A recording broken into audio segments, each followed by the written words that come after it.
आत्या,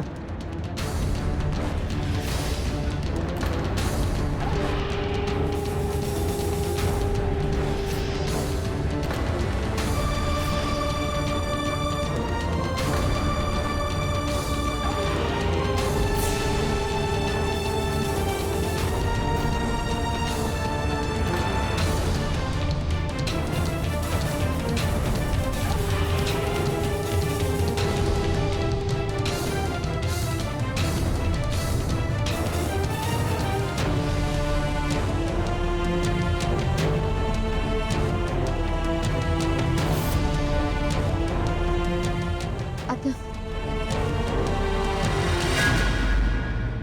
आता कशी माफ करू ग तुला?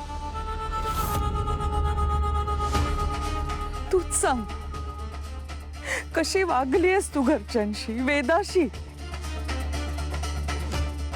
तिच्या जीवावर उठलीस तू.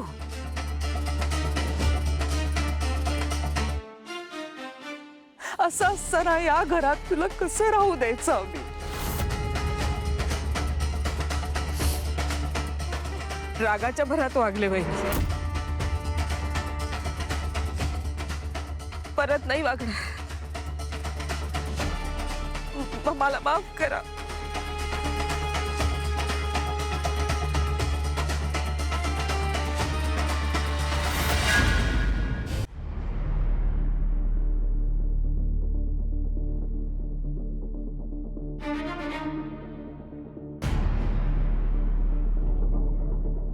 दादासाहेब, मला माहिती नर्मदाने जे काही केलंय ती फक्त एक चूक नसून एक मोठा गुन्हा आहे. पण ती आपलीच आहे ना, आपणच तिचा विचार करायला हवा. दादासाहेब, तुम्हीच विचार करा, जर का ती या घरातून बाहेर पडली तर तिचं कुटुंब रस्त्यावर येईल. त्याशिवाय तिला समज येणार नाहीये मंजिरी.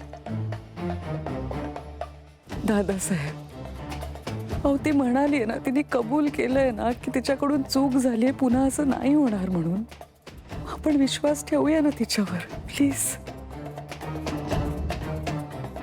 दादासाहेब, तुम्ही तुमच्या आई वडिलांना वचन दिलं होतं ना की तुम्ही तुमच्या लहान बहिणीचा सांभाळ कराल म्हणून. आणि रामपुरे त्यांचा शब्द पाळतात. मला माहिती आहे. प्लीज तिला माफ करा. हवं तर मी नाक घासते तुमच्या पायावर. मंजिरी बस.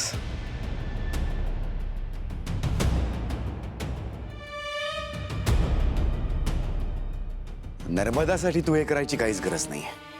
पण केवळ तू म्हणतेस म्हणून ते इथे राहू शकतात.